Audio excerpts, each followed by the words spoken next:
अगर आपको इस देश में रहना है तो मोदी और योगी करना होगा। अगर आपको इस देश में रहना है तो मोदी और योगी को वोट देना होगा। हम इस दौर में यूथ पार्लियामेंट लगा रहे हैं जब लोकतंत्र पर हमला हो रहा है, जब संविधान की धज्जियां उड़ाई जा रही है। आज इस वक्त हम लोग यूथ पार्लियामेंट कर रहे हैं जब संविधान को रौंदा जा रहा है कि तुम इस तरह से वहाँ के दलितों पर, वहाँ पर ईसाई समुदाय के लोगों को कैसे मारोगे। वो आज वो खुली छूट इस देश का ये अमित शाह देश का प्रधानमंत्री दे रहा है। मेरे नौजवान साथियों, मेरे हम नसीब तू कहीं और चल, अब इस चमन में हमारा गुजारा नहीं। बात फूलों की होती तो सह लेते, अब तो कांटों पे भी हक हमारा नहीं। जब इस देश को लहू की जरूरत पड़ी सबसे पहले गर्दन हमारी कटी, फिर भी कहते यह है चमन, ये चमन हमारा है तुम्हारा नहीं।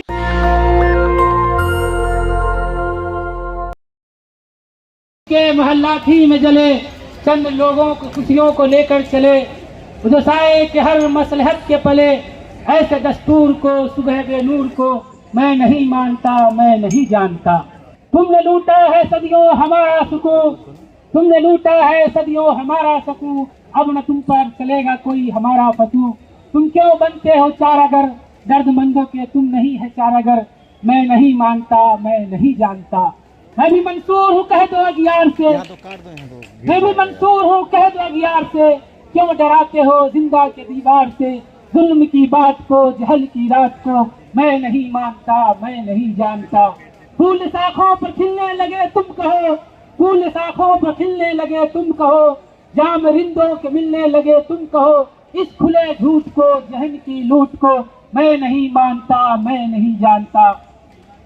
इस देश के कोने कोने से आए हुए RYA के इनकलाबी नौजवान साथियों, मैं सभी साथियों को बड़ा जोश, बड़ा लाल सलाम और इनकलाबी सलाम पेश करता हूं।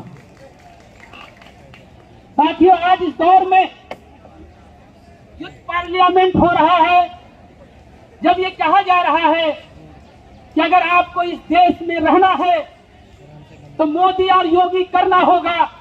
अगर आपको इस देश में रहना है तो मोदी और योगी को वोट देना होगा। हम इस दौर में यूथ पार्लियामेंट लगा रहे हैं जब लोकतंत्र पर हमला हो रहा है, जब संविधान की धज्जियां उड़ाई जा रही है। आज इस वक्त हम लोग यूथ पार्लियामेंट कर रहे हैं जब संविधान को रौंदा जा रहा है। आज हम उस वक्त यूथ पार्लियामेंट कर रहे हैं जब इस देश के तानाशाह से हम सवाल करते हैं, जब इस देश के सत्ता से सवाल करते हैं तो लोग गोलियों से भून दिया जाता है और उन्हें जेल में डाल दिया जाता है। मेरे नौजवान साथियों, आज हमारे बहुत सारे वक्ताओं ने अपनी बात को रखा, लेकिन मैं भी चंद मोटे मोटे बातों को मैं आपके सामने रखना चाहता हूं। हमारे DU के प्रोफेसर कल की घटना के बारे में जिक्र कर रहे थे और वो कह रहे थे कल जो घटना घटी है ट्रेन के अंदर में, ये एक छोटी मोटी घटना नहीं थी मेरे नौजवान साथियों। ये घटना एक कह लीजिए वो नरसंहार है और उसकी घटना को मैं थोड़ा सा ब्रीफ कर देना चाहता हूं। जिस सिपाही ने, जिस RPF के जवानों ने जो गोली चलाई SIO पर, उससे पहले वहां पर डिस्कशन हो रहा था, इस देश के सत्ता के खिलाफ वो बात कर रहे थे और उस बहसाबहसी इतनी बढ़ गई कि वो SI चेतन सिंह चौधरी, जो SI जो मीना है, जो जात के आदिवासी है, उस पर अंधाधुंध फायरिंग कर देता है और वो चिल्ला चिल्ला कर बोलता है कि अगर इस देश में तुमको रहना है तो मोदी या योगी करना होगा। मेरे नौजवान साथियों, उसके बाद जात को देखकर, धर्म को देखकर और उसके चेहरों को देखकर 3 मुस्लिम नौजवानों को गोलियां मार दी जाती है। और इस सारी घटनाओं को इस देश की सत्ता, इस देश की सरकार छुपाना चाहती है, छुपाने की पूरी कोशिश कर रही है और ये कहा जा रहा है कि वो मेंटल है। नहीं मेरे देश नौजवान साथियों, ये मेंटल नहीं है। अगर मेंटल है भी तो इस देश की सत्ता ने उसको मेंटल बनाया है, इस गोदी मीडिया ने मेंटल बनाया है, जो डेली सुबह और शाम नफरत परोसा जा रहा है।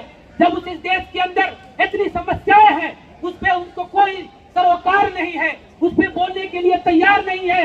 वो सुबह से शाम तक सीमा हैदर की की बातों को चलाया जा रहा है कि सीमा हैदर कब आई, सीमा हैदर कैसे आई, उनको कैसे बुलाया गया। उसके अलावा इस देश के अंदर कोई मुद्दा नहीं है मेरे नौजवान साथियों।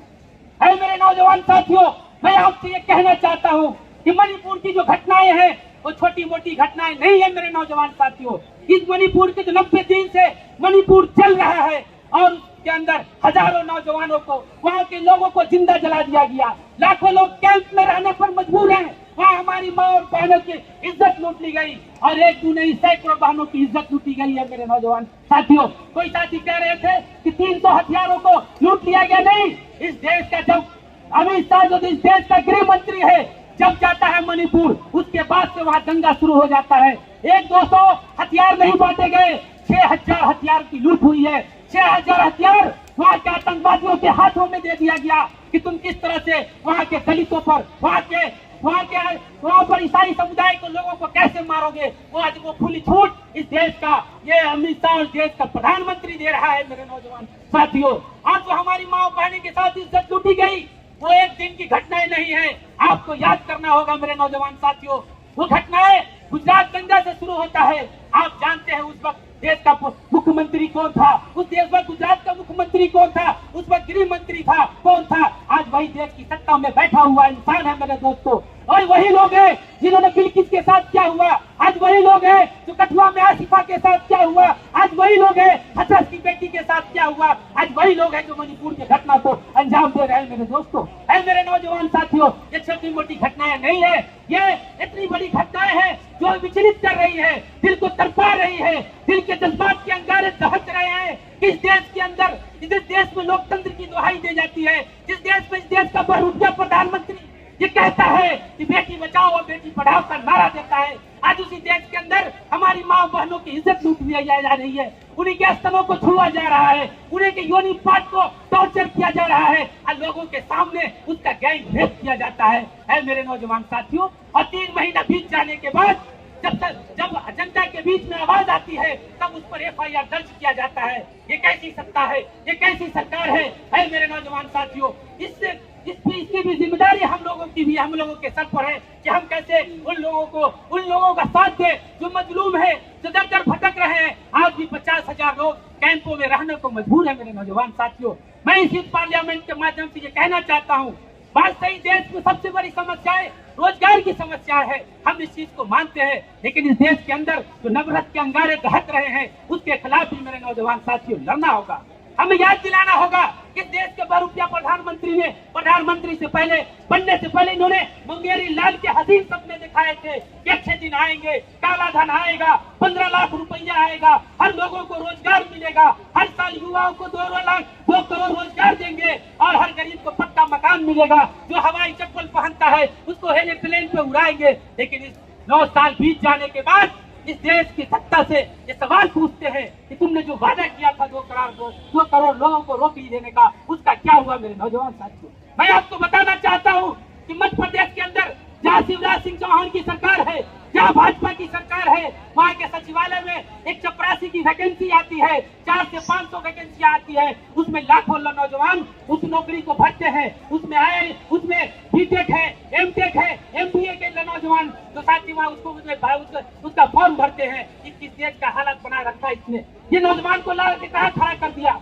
इन्होंने वादा किया था कि हर साल 2 करोड़ नौजवानों को रोजगार देंगे, अभी तक इन्होंने 5 लाख लोगों को रोजगार तक नहीं दिया है। इन्होंने जो हर साल इससे पहले जो सरकारें थी 40 से 50 हजार युवाओं को रेलवे में वैकेंसी दिया जाता था, लेकिन उस रोजगार को भी खत्म कर दिया गया है मेरे नौजवान साथियों। मुद्दा है बहुत है, सवाल बहुत है, इस तानाशाह से हमें सवाल करना होगा, क्योंकि जब आप रोजगार की बात करेंगे तो हिंदू मुसलमान की बात करेगा, जब आप रोजगार की बात करेंगे तो शमशान कब्रिस्तान की बात करेगा। हमें इसके गुमराह में नहीं आना होगा। हम 2024 में हम गाँव में जाकर हर देश के कोने कोने में जाकर इनकलाबी नौजवान सभा युद्ध पार्लियामेंट लगाएगा और उस सब देश के तानाशाह से ये सवाल करेगा कि तुमने जो 2 करोड़ रोजगार का वादा किया था वो रोजगार कहाँ है। हम तुम्हारे नफरती भाषाओं में नहीं आएंगे, हम तुम्हारे इस बंटवारे की राजनीति में नहीं आएंगे मेरे नौजवान साथियों। हमें इस बात को लेकर जाना होगा, क्योंकि आज देश खतरे में है, आज संविधान खतरे में है, आज संविधान को रोजा जा रहा है। हमें यह तय करना है कि कि देश संविधान से चलेगा कि मनुवाद से चलेगा। इसलिए हम ये कहना चाहते हैं मेरे नौजवान साथियों, हमारे कंधे पे बहुत बड़ी जिम्मेदारी है। मैं इन सब बातों को मैं अपनी बात खत्म करना चाहता हूँ कि ऐ मेरे हम नसीब तू कहीं और चल, अब इस चमन में हमारा गुजारा नहीं। बात फूलों की होती तो सह लेते, अब तो कांटों पे भी हक हमारा नहीं। जब इस देश को लहू की जरूरत पड़ी, सबसे पहले गर्दन हमारी कटी, फिर भी कहते हैं ये चमन हमारा है तुम्हारा नहीं। इनकलाब जिंदाबाद। नेशनल दस्तक की आपसे गुजारिश है कि अगर इसको बचाना चाहते हैं तो नेशनल दस्तक को सब्सक्राइब करने के लिए रेड कलर के सब्सक्राइब बटन को दबाएं, फिर बेल आइकन की घंटी दबाएं। नेशनल दस्तक को बचाने के लिए बहुत जरूरी है कि हर खबर को शेयर करें, लाइक करें, कमेंट जरूर करें।